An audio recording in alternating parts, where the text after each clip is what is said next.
ಈಗ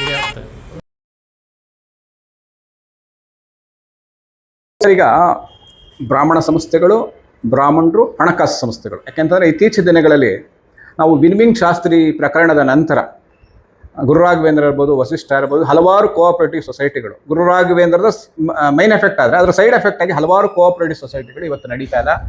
ಬ್ರಾಹ್ಮಣರುಗಳ ಹಣಗಳು ಸಿಗ್ತಾ ಇಲ್ಲ. ಇಂಥ ಸಂದರ್ಭದಲ್ಲಿ ಬ್ರಾಹ್ಮಣರು ರಾಘವೇಂದ್ರ ಬ್ಯಾಂಕಲ್ಲಿ ಸುಮಾರು ಸಾವಿರಾರು ಕೋಟಿಗಳನ್ನು ಕಳ್ಕೊಂಡಿದ್ದಾರೆ, ವಸಿಷ್ಠದಲ್ಲಿ ಕಳ್ಕೊಂಡಿದ್ದಾರೆ. ಇಂಥ ಸಂದರ್ಭದಲ್ಲಿ ಬ್ರಾಹ್ಮಣರು ಎಲ್ಲಿ ಹಣ ತೊಡಗಿಸ್ಬೇಕು? ಬ್ರಾಹ್ಮಣರ ಹಣಕಾಸು ಸಂಸ್ಥೆಗಳು ಈಗ ಇರ್ತಕ್ಕಂಥದ್ದು ಏಕೈಕ ಅಂದರೆ sir M Visvesvaraya cooperative bank. ಇವತ್ತು ಮೊನ್ನೆ ಮಾಹಿತಿ ಪ್ರಕಾರ NPA ಇಂದ ಹೊರಬಂದಿದೆ, ಹೆಲ್ತಿಯಾಗಿದೆ ಅಂತಕ್ಕಂಥದ್ದು ರಿಸರ್ವ್ ಬ್ಯಾಂಕ್ ಆಫ್ ಇಂಡಿಯಾ ಅವರಿಗೆ ಹೇಳಿದ್ದಾರೆ ಅಂತಕ್ಕಂಥ ಮಾಹಿತಿ ಬರ್ತಾ ಇದೆ. ನಿಮ್ಮ ನಿಲುವು ಈ ಹಣಕಾಸು ವಿಚಾರದಲ್ಲಿ ನಿಮ್ಮ ಅಭಿಪ್ರಾಯ? ಇದು ಏನಂದ್ರೆ, ಯಾಕೆಂತಂದ್ರೆ ನೀವು ವಿಶ್ವೇಶ್ವರ ಮೈಸೂರು ಬ್ಯಾಂಕ್ ವೃತ್ತದಲ್ಲಿ ನಿಮ್ಮ ಒಂದು ಹೋರಾಟ ಮಾಡಿದೆ, ಗುರು ರಾಘವೇಂದ್ರ ಬ್ಯಾಂಕ್ ಠೇವಣಿದಾರ ಹಣ ಕೊಡಿಸ್ತಕ್ಕಂಥ ಒಂದು ಹೋರಾಟ. ನೀವು, ಶಂಕರ್ ಗುಹಾ, ನಾಗೇಶು, ಈ ರೀತಿ ರಾಜಶೇಖರಿಗೆ ನೀವೆಲ್ಲ ಸೇರಿ ಒಂದು ಹೋರಾಟ ಮಾಡಿದ್ರೆ. ಆದರೆ ರಿಲೆವೆಂಟ್ ಆಗೇ ಕೇಳ್ತಾ ಇದ್ದೀನಿ, ಇವತ್ತು ನಮ್ಮ ಒಂದೇ ಒಂದು ಏಕೈಕ ಸಂಸ್ಥೆ ಆಗಿರ್ತಕ್ಕಂಥ sir M Visvesvaraya cooperative bank, ನಿಮ್ಮ ಅಭಿಪ್ರಾಯ? ಒಂದು 2-3 ವಿಚಾರ ಈ ಹಣಕಾಸು ಸಂಸ್ಥೆಗಳು ಸಂಬಂಧಪಟ್ಟಂಗೆ ಸ್ಪಷ್ಟಪಡಿಸ್ತೀನಿ. ಗುರು ರಾಘವೇಂದ್ರ ಬ್ಯಾಂಕಿನಲ್ಲಿ ನಾನು ಒಬ್ಬ ನೊಂದ ಡೆಪಾಸಿಟರ್. ಮೊದಲನೇದಾಗಿ ಗುರು ರಾಘವೇಂದ್ರ ಬ್ಯಾಂಕ್ ಪ್ರಾರಂಭ ಆದ ದಿನದಲ್ಲಿ ಮೊದಲ 6 ತಿಂಗಳಲ್ಲಿ ನಾನು ಒಬ್ಬ ಅಕೌಂಟ್ ಹೋಲ್ಡರಲ್ಲಿ. ನನ್ನ SB ಅಕೌಂಟ್ ನಂಬರ್ 623. ಸೊ ಹಾಗಾಗಿ ಒಂದು ಫಸ್ಟ್ 6 ಮಂತ್ಸ್ನಲ್ಲಿ ನಾನು ಶೇರ್ ಹೋಲ್ಡರ್ ಆಗಿದ್ದೀನಿ ಮತ್ತು ಬ್ಯಾಂಕಿನ ಡೆಪಾಸಿಟರ್ ಸಹ ಆಗಿದ್ದೀನಿ. ಅದಲ್ದಿರ ಹಿಂದೆ ಸತ್ಯನಾರಾಯಣ ಅಂಥೇಳಿ ಅಲ್ಲಿ ಉಪಾಧ್ಯಕ್ಷರಿದ್ದರು ಗುರು ರಾಘವೇಂದ್ರ ಬ್ಯಾಂಕ್. ಅವರು ಇವತ್ತು ಇಲ್ಲ, ಅವರು ತೀರ್ಕೊಂಡಿದ್ದಾರೆ. ಅವ್ರಿಗೆ ನಮ್ಮಲ್ಲಿ ಪರಿಚಯ ಇದ್ದಿದ್ದು ಮತ್ತಿಕೆರೆ ಸತ್ಯನಾರಾಯಣ ಅಂತ, ಯಾಕೆಂದರೆ ಅವ್ರು ಮತ್ತಿಕೆರೆಯಿಂದ ಬರ್ತಾಯಿದ್ರು. ಸೊ ಅವರು ನನ್ನ ಹತ್ರ ಮಾತಾಡಿ, ನೀವೊಂದು 50,000 ರೂಪಾಯಿ ಅಷ್ಟು ಶೇರ್ ತೊಗೊಳ್ಬೇಕು ಅಂತ ಹೇಳಿ ಗುರು ರಾಘವೇಂದ್ರ ಬ್ಯಾಂಕಿನಲ್ಲಿ ನಾನು 50,000 ರೂಪೀಸ್ ಶೇರ್ಸ್ ಕೂಡ ತಗೊಂಡಿದ್ದೀನಿ. ಅದ್ರ ಜೊತೆಗೆ ನಾನು ಮತ್ತು ನನ್ನ ಕುಟುಂಬದವರು ಸೇರಿ ಸುಮಾರು ಒಂದು 41 ಲಕ್ಷ ತನಕ ನಮ್ಮ ಡೆಪಾಸಿಟ್ ಇದೆ. ಸೊ ಇದರಲ್ಲಿ I have lost money in Guru Raghavendra bank. ಅಂದರೆ ನಾನು ಒಬ್ಬ victim of Guru Raghavendra bank deposit. Okay.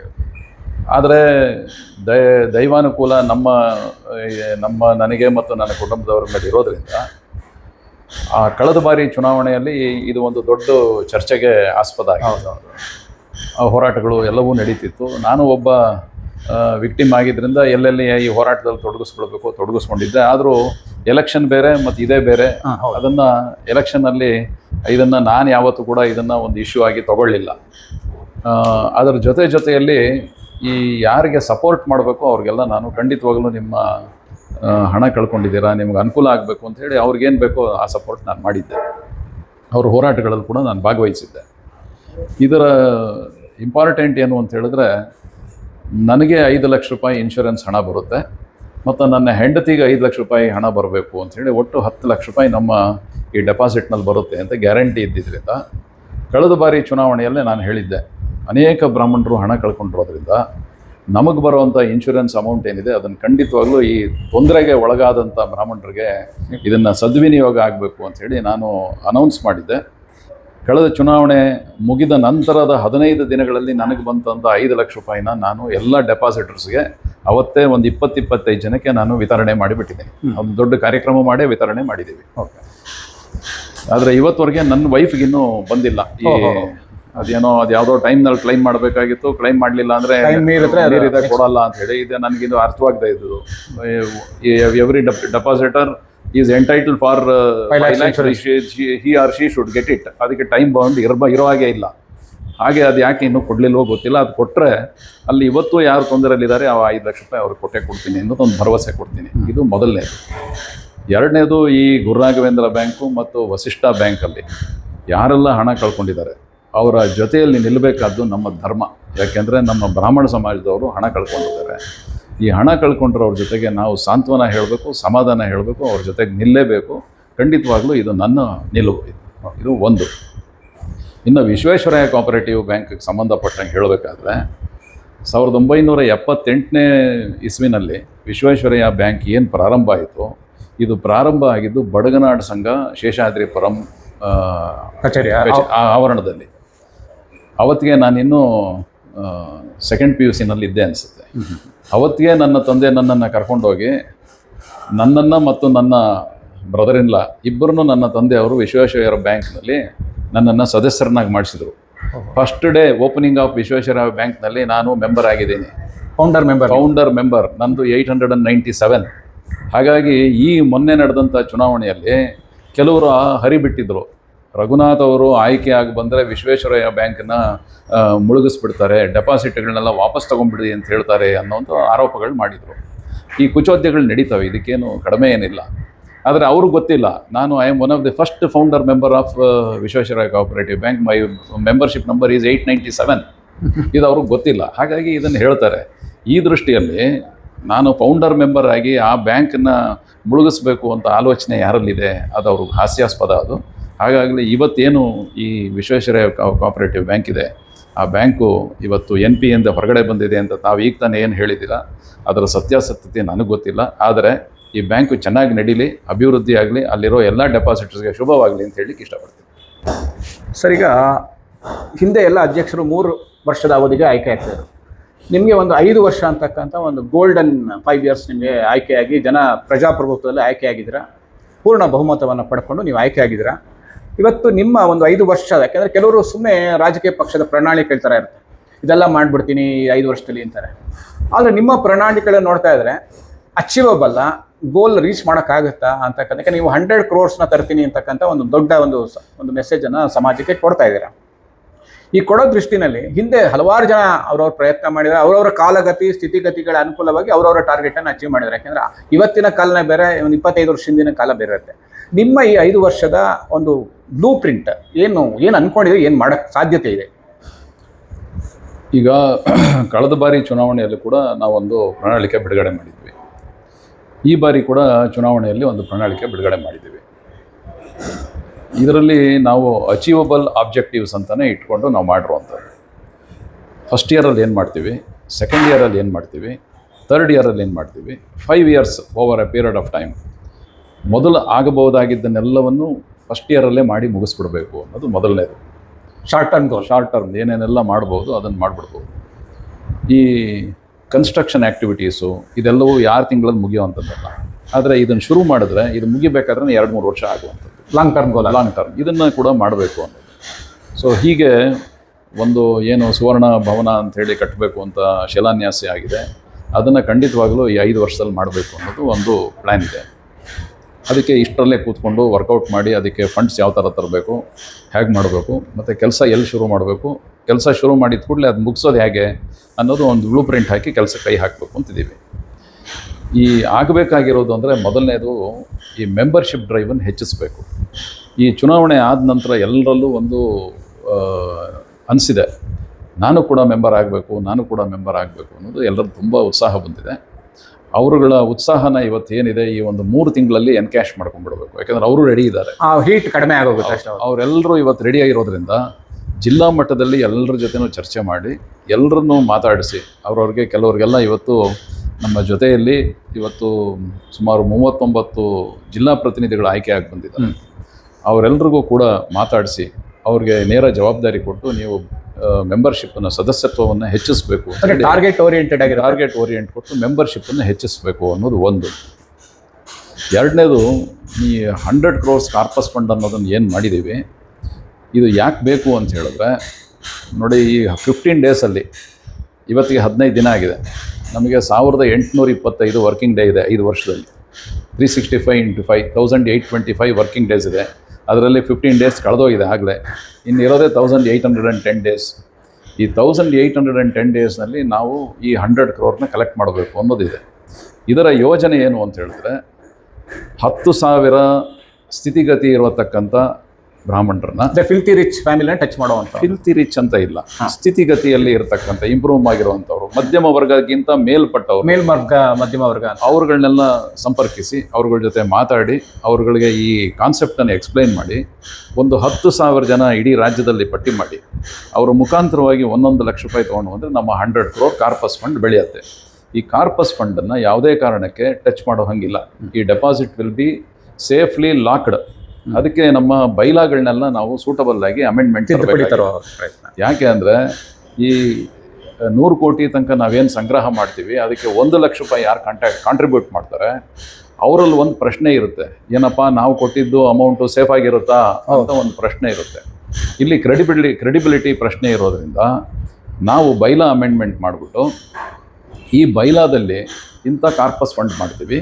ಈ ಕಾರ್ಪಸ್ ಫಂಡನ್ನು ಯಾವುದೇ ಕಾರಣಕ್ಕೆ ಅಧ್ಯಕ್ಷರ ಒಳಗೊಂಡಂತೆ ಅವರ ಪದಾಧಿಕಾರಿಗಳು ಕೂಡ ಯಾರೂ ವಿಡ್ರಾ ಮಾಡಲಿಕ್ಕೆ ಪವರ್ಸೇ ಇರೋಲ್ಲ. ಇದಕ್ಕೆ 10,000 ರೂಪಾಯಿ ಈ ಕಾರ್ಪಸ್ ಫಂಡಿಂದ ತೆಗಿಬೇಕು ಅಂತ ಹೇಳಿದ್ರೆ ಜನರಲ್ ಬಾಡಿಯಲ್ಲಿ ಯುನಾನಿಮಸ್ ಡಿಸಿಷನ್ ಆಗಬೇಕು. ಹಾಗಿದ್ದರೆ ಮಾತ್ರ 10,000 ರೂಪಾಯಿ ತೆಗಿಬಹುದು. ಹಾಗೆ ಒಂದು ಬೈಲಾಗಳನ್ನೆಲ್ಲ ತಿದ್ದುಪಡಿ ತಂದು ಈ ಅಮೌಂಟನ್ನು ಲಾಕ್ ಮಾಡಿ ಇಟ್ಬಿಡ್ತೀವಿ. ನಿಮ್ಮ ಚುನಾವಣೆ ಒಂದು ಜನರಲ್ ಬಾಡಿ ನಡೀತಲ್ಲ, ಅವಾಗಲೂ ಸಹ ಇತ್ತು ಈ ಪಾರದರ್ಶಕತೆ, ಆರ್ಥಿಕ ಪಾರದರ್ಶಕತೆ ಬಗ್ಗೆನೇ ನೀವು ಅದನ್ನು ಒತ್ತು ಕೊಡುವಂಥ ಪ್ರಯತ್ನ. ಮೆಂಬರ್ಶಿಪ್ ಈಗ ಹಳೆ ಥರ ಇದೆ ಸಿಸ್ಟಮ್, ಇದರ ಡಿಜಿಟಲ್ ಮೆಂಬರ್ಶಿಪ್ ಆ ಥರದ್ದು ಏನಾರು ಥರ ಸಾಧ್ಯತೆಗಳೇನಾರು ಇದೆಯಾ? ಖಂಡಿತವಾಗ್ಲೂ ನಮ್ಮ ಇವತ್ತಿಗೆ ಏನು ಈ ಕಾರ್ಡ್ ಸಿಸ್ಟಮ್ ಇದೆ, ಪೇಪರ್ನಲ್ಲಿ ಅಂದರೆ ಬೋರ್ಡಲ್ಲಿ ಪ್ರಿಂಟ್ ಮಾಡಿ ಅದರ ಮೇಲೆ ಹೆಸರು ಬರೆಯುವಂಥದ್ದು, ಅದನ್ನು ಡಿಜಿಟಲೈಸ್ ಮಾಡ್ತೀವಿ. ಇದಕ್ಕೆಲ್ರಿಗೂ ಕೂಡ ಬಾರ್ ಕೋಡೆಡ್ ID ಕಾರ್ಡ್ ಕೊಡ್ತೀವಿ. ಅದು ಪ್ರಾಮಿಸ್ ಮಾಡಿದ್ದೀವಿ, ಅದಕ್ಕೆ ಕೆಲಸ ಶುರು ಮಾಡ್ತೀವಿ ನಾನು ನೆಕ್ಸ್ಟ್ ವೀಕಲ್ಲಿ.